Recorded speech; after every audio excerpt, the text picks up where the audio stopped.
다윗이 우리의 아내 밧세바와 부적절한 관계를 맺음으로 아이를 낳게 되죠. 그러자 하나님은 나단 선지자를 보내셔서 다윗의 죄를 따끔하게 책망하십니다. 다윗은 그 자리에서 자기가 죄인이라고, 내가 죄를 범하였다고 회개합니다. 그러자 하나님은 다윗의 죄를 용서해 주셨어요. 그러나 그가 낳은 아이는 죽을 것이라고 예언을 하시죠. 오늘 본문을 보면 자신의 범죄로 태어난 아이가 쉼이 앓고 있습니다. 다윗은 식음을 전폐하는 간절한 기도를 드립니다. 이것은 다윗의 고통의 기도인 것입니다. 우리가 신앙생활하다 보면 나의 죄의 결과이든 아니면 하나님께서 나를 연단하시기 위해서 주시던 고난이든, 고난이 겹겹이 쌓이고 고통 속에 있을 때가 있습니다. 눈물이 앞을 가릴 때가 있죠. 그때 우리는 어떻게 해야 됩니까? 오늘 고통 속에 기도하는 이 다윗의 모습을 보면서 우리는 고통 속에서 어떻게 해야 되는지 말씀을 받고자 합니다. 먼저 15절입니다. 우리아의 아내가 다윗에게서 낳은 아이를 여호와께서 치심에 심히 앓는지라. 아이가 앓는 것은 다윗의 죄의 결과입니다. 하나님께서 치셨다는 거예요. 이 질병은 그냥 온 것이 아니라 하나님의 징계였습니다. 우리는 이것을 통해서 두 가지를 알 수 있습니다. 우리의 죄는 하나님 앞에 숨길 수 없다는 것입니다.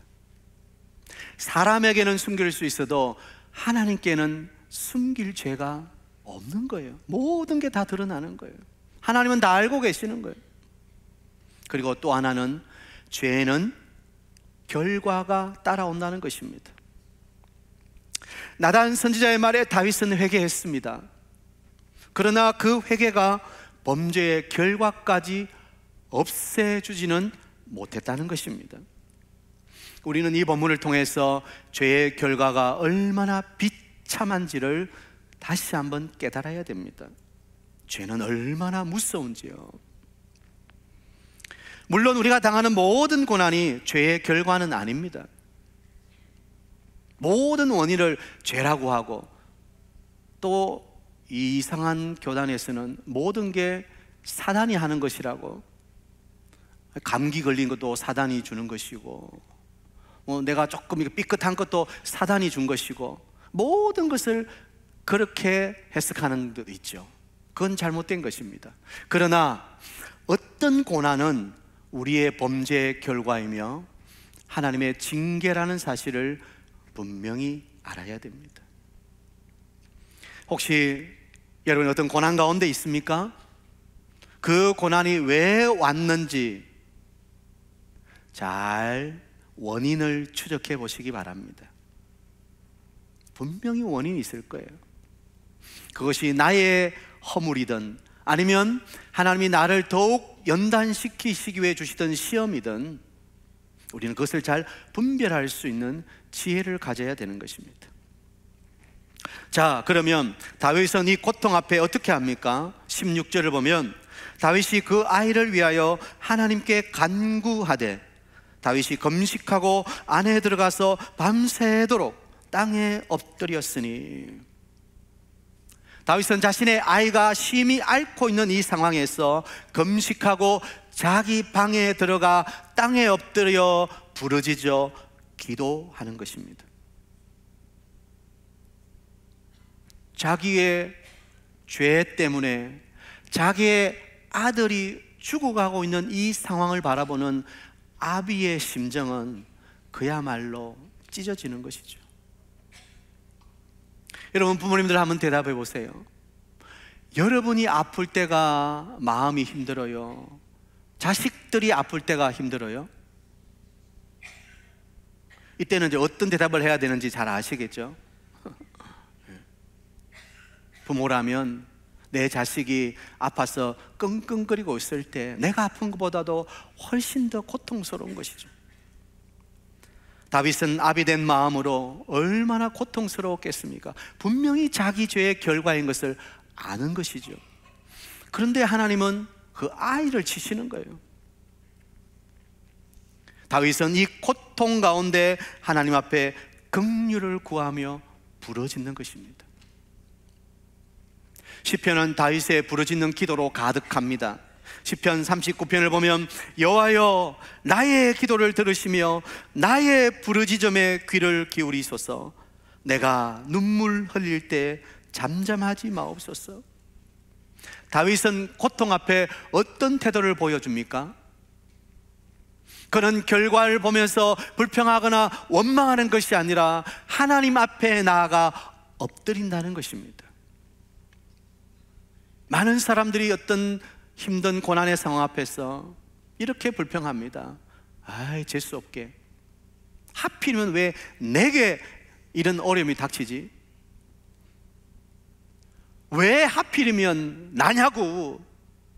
그러면서 때로는 하나님을 향해서도 원망합니다. 그런데 우리가 고통 앞에서 하나님 앞에 나아가 무릎 꿇어야 된다는 사실을 다윗을 통해서 배우게 되는 거예요. 혹시 하나님께서 나를 불쌍히 여기시면 아이를 살려주실 수도 있다는, 하나님이 은혜를 베푸실 수도 있다는 기대를 가지고 그분의 보좌 앞에 나아가는 것입니다. 이 부르짖는 다윗의 모습을 하나님은 기다리고 계셨던 거예요. 지난 1년 동안 다윗은 기도가 없었습니다. 눈물이 메말랐습니다. 그런데 이것을 통해서 그는 하나님 앞에 나아가 금식하며 눈물로 부르짖어 기도하는 것입니다. 1년 만에 기도를 회복했습니다. 1년 만에 눈물을 회복했습니다. 그동안 죄의 결과로 하나님과 단절이 왔습니다. 그러나 다시 기도하면, 무릎 꿇으면, 다시 부르짖으면 하나님께서 회복시켜 주신다는 것을 다윗은 믿었던 것입니다. 아니, 이 고통은 하나님께서 다윗을 기도의 자리로 부르시는 그분의 초청장이었던 것입니다. 사랑하는 여러분, 우리가 만나는 여러 가지 문제와 고난 앞에 우리는 어떤 태도를 취하고 있습니까? 믿음의 사람이 고난과 문제 앞에 맞닥뜨릴 때 우리가 제일 먼저 해야 할 일은, 가장 중요한 일은 부르짖는 기도인 줄 믿습니다. 우리에게 고난과 고통이 찾아올 때, 그때는 바로 하나님께서 우리에게 기도하라고 신호를 주시는 때라는 것을 우리는 알아야 하는 거예요. 기도의 초청장을 우리에게 보내신다는 사실입니다. 구약 요나서를 보면 요나 선지자는 니느웨로 가라는 하나님의 사명을 받았어요. 그런데 그는 니느웨가 아니라 반대 방향인 다시스로 가기 위해 배에 올라탑니다. 조금 항해하다가 바다에 거센 풍랑이 일어서 그냥 배를 집어 삼킬 것 같습니다. 그때 요나는 바로 이것이 자기 때문이라는 사실을 알게 되는 거예요. 그리고 나를 바다에 집어 던지라는 거예요. 결국 요나가 바다에 던져집니다. 그러나 하나님은 큰 물고기를 예비하셔서 왕 하고 요나를 삼킨 거죠. 요나는 3일 3야를 그 물고기 뱃속에서 부르짖어 기도하기 시작합니다. 여러분 한번 상상해 보세요. 물고기 뱃속에서, 그곳에서 요나는 기도밖에 할 것이 없는 거예요. 하나님의 긍휼과 은혜를 구하는 것 외에 할 것이 없는 거예요. 그리고 그것이 바로 자신을 다시 부르시는 하나님의 음성이라는 것을 요나는 알았던 것입니다.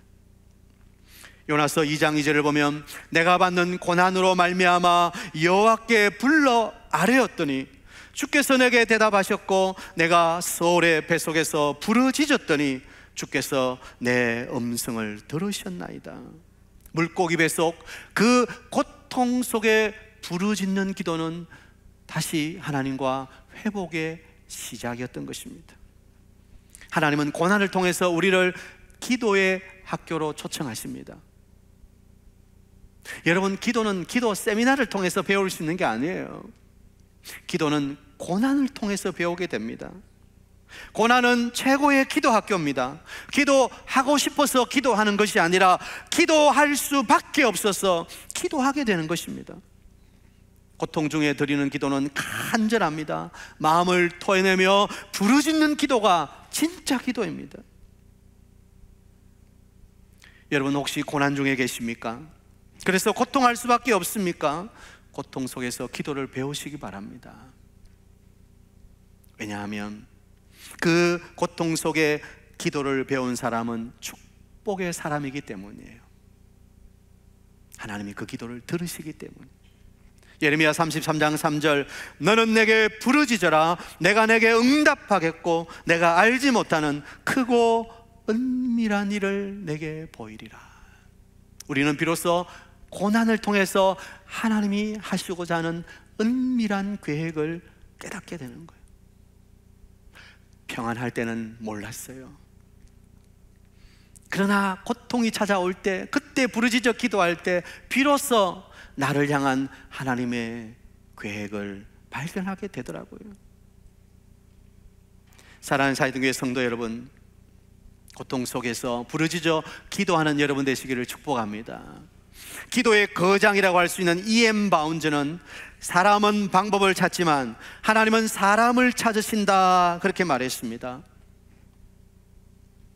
하나님은 사람을 찾으세요. 하나님은 방법에 연연해 하시지 않습니다. 하나님이 찾으시는 사람은 어떤 사람이죠? 고통 속에서 기도하는 사람이에요. 어떤 문제든 어떤 고통 앞에서든 포기하거나 좌절하지 않고 오직 하나님만 바라보며 부르짖어 기도하는 그 사람을 하나님은 지금도 찾고 계시는 거예요. 지금은 그 어느 때보다도 부르짖어 기도할 때 아닙니까? 너무 오른쪽과 왼쪽으로 나뉘어져 있어요. 서로가 다 서로를 보면서 삿대질을 하는 거예요. 네가 잘못되었다, 네가 잘못되었다. 이 위기의 상황 가운데, 고통 속에 우리는 부르짖는 기도를 회복해야 되는 거예요. 아니, 어쩌면 하나님께서 이 민족에 이렇게 어려움을 주시는 것은 교회가 깨어서, 성도들이 깨어서 기도하라고 주시는 하나님의 초청장일 수 있다는 거예요. 50년 그 동족 상잔의 그 참혹한 전쟁 가운데서도 나라는 깨어서 기도했어요. 최후의 보루라고 할 수 있는 이 부산 땅에서 기도 운동이 번지기 시작했어요. 유엔이 참전하고 역전이 되었어요. 60, 70년대 그 어려울 때, 그리고 코로나를 지나면서도 교회가 욕먹을 그때도 교회는 다시 깨어서 기도하기 시작했어요. 그런데 조금 회복되니까 또다시 우리의 신앙이 나태해져 가고 있지는 않는가요? 지금은 깨어서 부르짖어 기도할 때입니다. 저는 우리 사이등교회 모든 성도님들이 이 고난의 때, 고통 속에 부르짖어 기도하는 기도의 사람들 되시기를 축복합니다. 오늘 다윗의 고통 속에 드리는 기도를 통해 배우는 첫 번째 교훈은 고통의 때에는 부르짖어 기도해야 된다는 것입니다. 받아합시다. 고통의 때에는 부르짖어 기도하라. 아멘이십니까? 두 번째, 18절입니다. 이래 만에 그 아이가 죽으니라. 다윗은 고통 속에서도 7일 동안이나 금식하며 땅에 엎드려 부르짖어 눈물로 기도했습니다. 그런데 아이는 죽었어요. 그러면 다윗의 기도는 헛된 기도였습니까? 기도 응답을 받지 못한 것입니까? 아니지요. 응답을 받았습니다. 19절 20절을 보면 7일 동안 신하들의 간곡한 부탁에도 다윗은 음식을 패하고 엎드려 기도만 했죠. 그러나 아이가 죽은 줄 알고는 어떻게 해요? 일어나 몸을 씻고 의복을 갈아입고 여호와의 전화들에 들어가 경배하고 돌아와서는 상을 차려서 음식을 먹기 시작하는 거예요. 신하들이 의아해서 묻습니다. 왜지요? 어떻게 이렇게 변화되셨습니까? 그때 다윗의 대답이 무엇입니까? 22절 이르되 아이가 살았을 때 내가 금식하고 온 것은 혹시 여호와께서 나를 불쌍히 여기사 아이를 살려주실런지 누가 알까 생각함이거니와 지금은 죽었으니 내가 어찌 금식하랴 내가 다시 돌아오게 할 수 있느냐. 그동안 다윗은 하나님이 불쌍히 여기시면 혹시라도 하나님께서 긍휼을 베푸실 수 있다는 기대함으로 기도했습니다. 그러나 결과는 정반대였죠. 이 결과에 대해서 다윗의 고백이 무엇입니까? 내가 어찌할 수 없다는 거예요. 이것은 무슨 말입니까? 하나님이 하신 일을 인정하고 받아들인다는 거예요. 하나님의 주권을 인정하는 것입니다. 다윗의 태도는 구할 때가 있고 받을 때가 있다는 그의 믿음을 보여주는 거예요. 이것이 바로 하나님의 주권이에요. 인간은 언제나 한계를 가지고 있어요. 하나님이 하실 일은 우리의 생각과 우리 안에 가둘 수가 없는 거예요. 우리는 자꾸 기도하면서 범하는 과오가 무엇입니까? 내가 기도한 대로 되어야 된다는 거예요. 내가 기도한 대로 되어야 응답이라고 생각하는 거예요. 기도를 내 뜻을 관철시키는 도구로 사용한다는 거예요. 여러분, 내 뜻대로 되어야 응답받는 것이 아닙니다. 오히려 기도는 하나님의 뜻을 알고 내 뜻을 포기하는 것입니다. 참 기도는 생사화복을 주관하시는 하나님의 절대 주권을 인정하고 그분의 뜻에 순종하는 것입니다. 여러분, 나의 한계를 인정하고 하나님의 절대 주권을 순종할 수 있는 우리들이 되어야 되는 거예요. 우리는 믿음이 있다고 말하고 기도한다고 말하면서도 자꾸 착각을 합니다. 누가 좀 나서주면 이 일이 좀 풀릴 텐데, 누가 좀 도와주면 성공할 수 있을 텐데. 그러나 여러분 기억하십시오. 우리 인생의 모든 걸음이 사람들에게서 주어지는 것이 아니라 오직 하나님의 손에 달려있는 것입니다. 아멘입니까? 오늘도 저와 여러분의 생명이 그분의 손에 달려 있습니다. 새 우리의 삶이 그분에 의해서 주관되고 그분에 의해서 역사될 것이라는 것을 우리는 믿어야 하는 것입니다. 다윗은 그것을 믿었던 거예요. 기도 응답은 하나님께 있는 것이지 내게 있는 게 아닌 거예요. 아이가 죽은 것은 하나님의 절대 주권하에 일어난 하나님의 뜻인 거예요. 그러면 그것을 인정하고 받아들여야 되는 거예요. 우리는 자꾸 내 뜻대로 안 되면 끝까지 하나님께 뒤밀어요. 하나님 이거 아니잖아요. 하나님 이것대로 해주셔야 되잖아요. 하나님을 내가 조정하려고 하는 거예요. 여러분, 내가 하나님의 종이지 하나님이 내 종이 아닙니다. 하나님을 내 뜻대로 부리려고 하지 마세요. 그분의 뜻이 무엇인지를 알고 내 뜻을 포기하고 그분께 순복하는 것, 이것이 진정한 기도의 사람인 거예요. 다윗은 아이가 죽자 하나님의 뜻을 믿음으로 받아들이고 땅에서 일어나서 몸을 씻고 의복을 갈아입고 다시 음식을 먹기 시작하는 거예요. 다윗의 이 믿음의 태도는 모든 주권이 하나님께 있음을 보여주는 믿음의 태도라고 말할 수 있는 것입니다. 오늘 다윗이 고통 속에 드리는 기도를 통해 배우는 두 번째 교훈은 기도의 응답의 주권이 하나님께 있다는 것입니다. 받아합시다. 기도 응답의 주권이 하나님께 있습니다. 아멘이시죠? 이제 새해 우리의 기도가 바뀌어야 돼요. 내 뜻을 관철시키는 도구로, 내 청구서를 올리는 용도로 기도를 이용하는 것이 아니라 하나님의 뜻이 나를 통해 이루어질 수 있도록 하나님, 나의 기도를 이용해 주시옵소서. 기도가 바뀌어야 되는 거예요. 마지막 세 번째, 다윗의 고통 속에 드리는 기도를 통해 우리가 배우는 교훈은 기도를 통해 내가 변화된다는 것입니다. 받아합시다. 기도를 통해 내가 변화된다. 세상의 모든 종교들은 내가 신을 변화시키려고 해요. 비나이다, 비나이다, 비나이다, 제발 내 뜻을 이루어 주옵소서. 그래서 신을 감동시켜서 내 뜻이 이루어지게 만드는 거예요. 지성이면 감천이라고. 그러나 우리는 그렇게 해서는 안 돼요. 우리는 기도를 통해 내가 변화되는 것입니다. 기도하면 기도하는 사람 자체가 믿음의 사람으로 변화되는 거예요. 기도를 통해서 자식의 죽음조차도 넉넉히 받아들이고 이길 수 있는 마음의 준비가 되는 거예요. 우리가 기도하면 환경은 바뀌지 않을 수 있습니다. 아니, 환경이 바뀌지 않을 때가 너무 많아요. 그러나 기도하면 내 마음이 바뀌는 거예요. 하나님께서 우리의 마음과 생각을 변화시켜 주시는 거예요. 그래서 어떤 시련도 이길 수 있는 엄청난 능력과 인내력을 우리에게 부어주시는 거예요.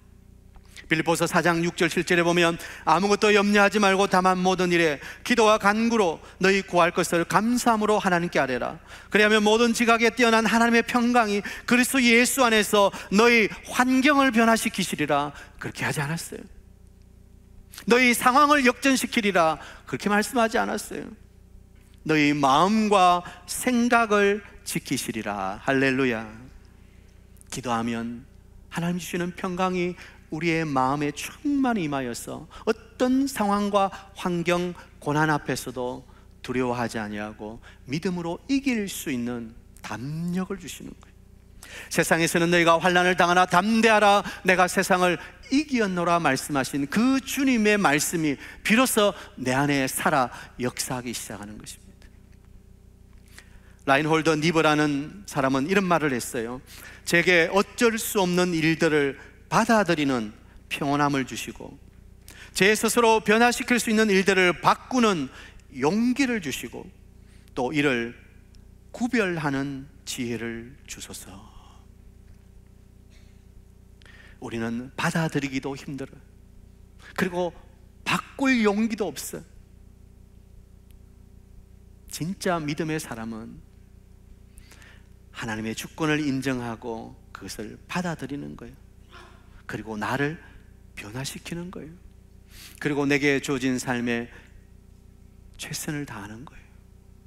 이것이 진정한 지혜라는 것입니다. 저는 우리 사정교회 성도님들이 기도를 통해서 여러분이 변화되는 축복이 있게 되길 바랍니다. 자꾸 아내를 바꾸려고 하지 말고 남편을 바꾸려고 하지 말고 누군가가 변화되면 좋겠다고 하지 말고 내가 변화되면 되는 거예요. 기도는 나를 변화시키는 거예요. 내가 변화되어야 그 고통 속에서도 겹겹이 쌓이는 고난 속에서도 그것을 이길 수 있는 용기를 가지게 되는 거예요. 우리 사역동계 모든 성도님들이 기도를 통해 여러분 자신이 변화하는 축복이 있게 되기를 바랍니다. 이제 말씀을 마무리하겠습니다. 오늘 24절 25절을 보면 놀라운 단어를 발견하게 됩니다. 다윗이 그의 아내 밧세바, 지금까지는 계속해서 우리아의 아내 밧세바였어요. 오늘 15절에서도 우리아의 아내 밧세바였어요. 그러나 다윗이 고통 속에서 부르짖는 기도를 통해서 하나님의 주권을 인정하고 자신이 변화될 때 이제는 다윗이 그의 아내 밧세바를 다윗의 아내라고 칭하고 있는 것입니다. 그리고 새 생명 솔로몬을 주시는 거예요. 오늘 성경은 솔로몬의 출생을 통해 하나님의 회복을 이야기하는 것입니다.